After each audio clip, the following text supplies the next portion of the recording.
mes liens avec Audiberti sont à la fois lâches et multiples. La première fois que je crois que j'ai entendu prononcer le mot d'Audiberti, c'est par mon père.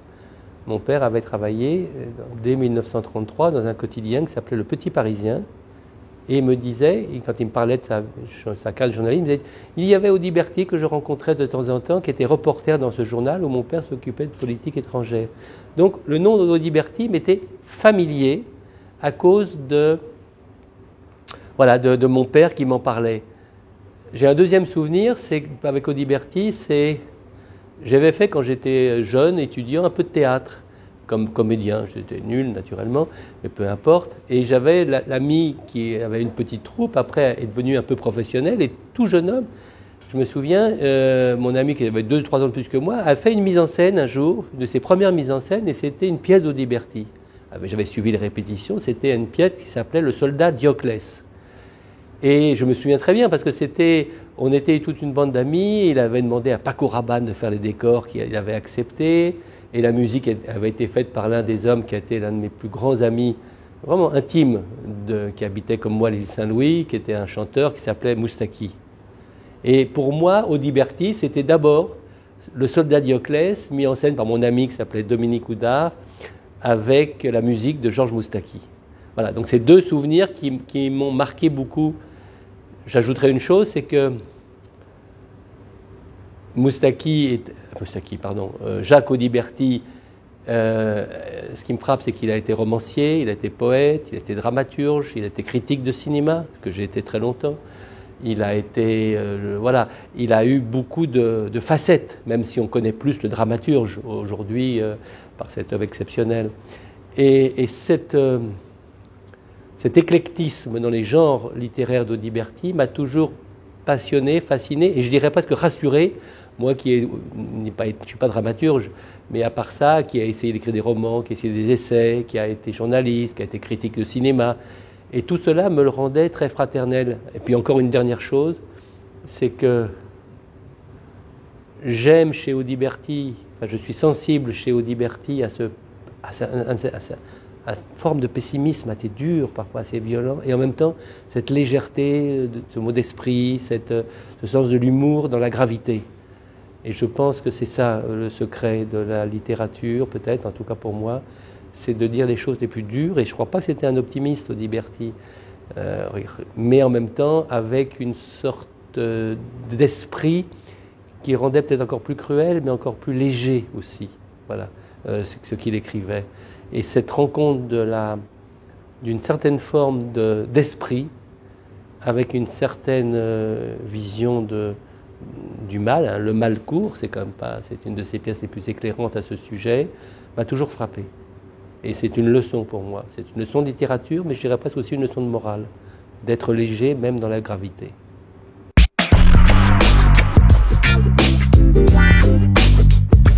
Ce qui me frappe, c'est que je vous parlais de mon père qui, dans ses débuts dans le journalisme, m'avait parlé d'Audiberti. Et Audiberti, donc Antibes, bien sûr. Et ce qui me frappe, c'est que l'un des, non pas des derniers souvenirs que j'ai de mon père, mais l'un des derniers souvenirs que j'ai de mon père en bonne santé, c'est lié à Antibes. Pendant des années, mon père a été, je ne sais pas pour quelle raison d'ailleurs, il louait avec ma mère, l'hiver, un appartement d'une résidence de vacances ou de résidence pour les personnes âgées, pour une caisse de retraite, je ne sais pas. Et c'était à Antibes. Et mon père allait à Antibes, il passait 3 semaines en février, comme ça, heureux. Il était heureux à Antibes. Et j'allais le revoir. Et le souvenir le plus cruel que j'ai, c'est là où j'ai découvert pour la première fois qu'il allait avoir la maladie d'Alzheimer, que déjà c'était sensible, et que déjà il s'éloignait de moi. C'est un jour, il est parti en voiture depuis le Var pour rejoindre cette maison où il allait chaque année, et il n'a jamais réussi à y aller. Il s'est perdu, il est revenu à son point de départ, non, je ne peux pas y aller, je ne sais pas comment on fait. Et donc pour moi, Antibes est un souvenir cruel du signe que mon père allait s'éloigner de moi pour la vie, c'est-à-dire qu'il était atteint d'un maladie d'Alzheimer. C'est lié à Antibes, ce souvenir.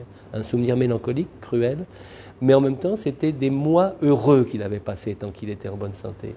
Et donc Antibes, pour moi, c'est aussi les derniers moments souriants de mon père et la première fois que j'ai vu le signe qu'il était atteint d'une maladie tragique et incurable, une maladie qui, d'une certaine manière, est un peu la mort avant la mort.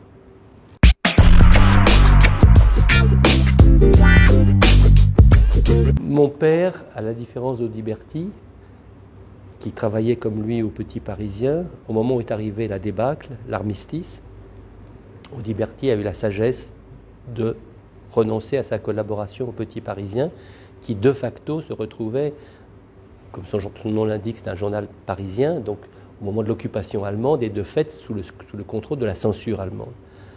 Audiberti en a tiré les conclusions honnêtes de dire on ne peut pas travailler sous le contrôle de la censure d'un pays étranger qui occupe la France. Donc il a quitté le Petit Parisien. Mon père, pour différentes raisons, est resté au Petit Parisien. Il est resté au Petit Parisien et ce qui lui a valu des ennuis à la Libération.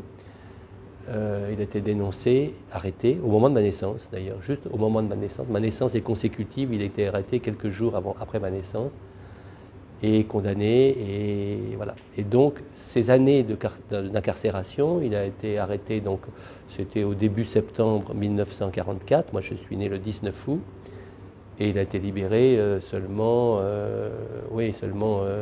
en 47, à la fin de l'année 47, donc il a fait un peu 3 ans de prison. Et mon père, pour des raisons multiples, n'en parlait jamais. Il ne voulait pas se plaindre, il ne voulait pas pleurnicher sur ses conditions de détention, laissant sa femme avec 3 enfants, dont un qu'il n'avait jamais vu, c'était moi. Et c'était un grand silence pour lui. Et j'avais évoqué incidemment dans un livre précédent cette histoire, mais de vivant de mon père, je ne voulais pas le mettre mal à l'aise en parlant de ça. Voilà. Et donc, dans ce livre-ci, j'évoque, non pas ce que je n'ai pas connu, c'est-à-dire les conditions d'incarcération de mon père, mais j'évoque ce que je ressentais enfant par rapport à ce passé dont on ne parlait pas. Et c'est ça un des thèmes, donc c'était une manière indirecte de parler. Je n'ai pas à juger mon père, j'aurais préféré que mon père fasse comme Audiberti, je n'ai pas besoin de le dire, évidemment, cela va de manière évidente, ça me paraît évident. Mais de là à juger un homme qui l'a fait, je crois, en toute bonne foi, qui était pétainiste, disons le grand mot qui fâche, mais il l'était de bonne foi en 40. Il a cru qu'il n'y avait pas d'autre solution que de... Bon, voilà. Je n'ai pas vécu cette période, il m'est difficile, non pas d'avoir une opinion sur cette période, j'ai une opinion, je pense que mon père s'est gravement trompé, mais je me sens mal à l'aise pour juger les hommes qui, de bonne foi, dans ces conditions-là, j'ai pas envie de juger mon père sur un passé qui n'était pas le mien.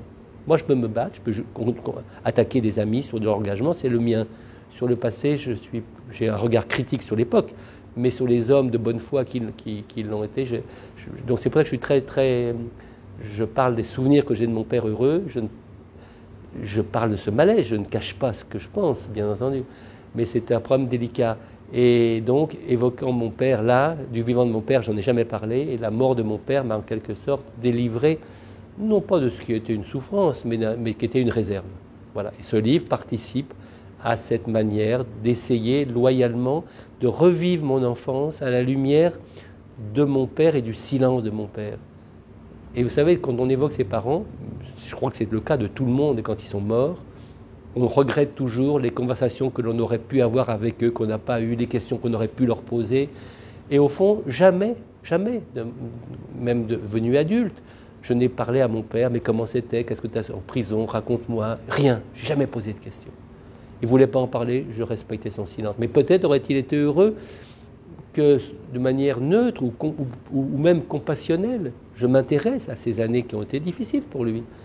Mais le problème, c'est que c'est une période tragique où il y a eu d'autres gens qui ont souffert autrement que mon père. Donc, mon père ne voulait pas se plaindre dans une époque tragique où il y avait eu tant de drames, de souffrances, de déportations, de morts, d'exécutions, tout ce que qu'on sait. Mon père, relativement, avait peu souffert par rapport à d'autres. Donc, et puis c'était un homme pudique qui ne voulait pas surtout larmoyer sur son sort.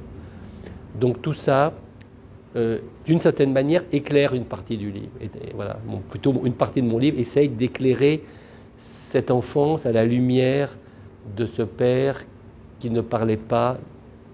Alors si, il parlait politique, il avait des obsessions politiques, une haine des communistes, une phobie du général de Gaulle qui était pathologique, mais vraiment pathologique. Mais tout ça, je l'évoque comme ça, avec pudeur parce que j'évoque l'enfant que j'étais et comment l'enfant que j'étais voyait ça ou ressentait intuitivement cela. C'est l'un des thèmes du livre. Alors là, on voit sur cette photo, Ginger Rogers est le brave monsieur très riche et la phrase, puisque c'est une version originale, en sous-titre qui apparaît et qui est, à mon sens, l'une des clés du livre.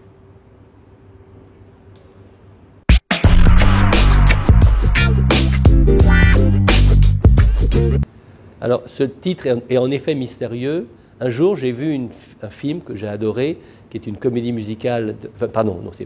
Ginger Rogers a été très connue comme actrice des comédies musicales, puisque ça a été la partenaire de rêve de Fred Astaire. Et le couple Fred Astaire-Ginger Rogers a été extraordinaire dans le cinéma américain de la fin des années 30, du milieu des années 30 et de la fin des années 30.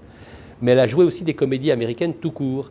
Et l'un de ses films s'appelle La Fille de la 8e Avenue, qui est un film formidable, où elle fait le rôle d'une brave fille qui est au chômage, et qui rencontre un homme très riche, un brave type, un peu, on dirait aujourd'hui un peu plouc, si vous voulez, qui a inventé une pompe à chaleur ou une pompe hydraulique, je ne me souviens plus très bien, et qui a gagné des fortunes, qui a eu un hôtel particulier sur la 5e Avenue, etc.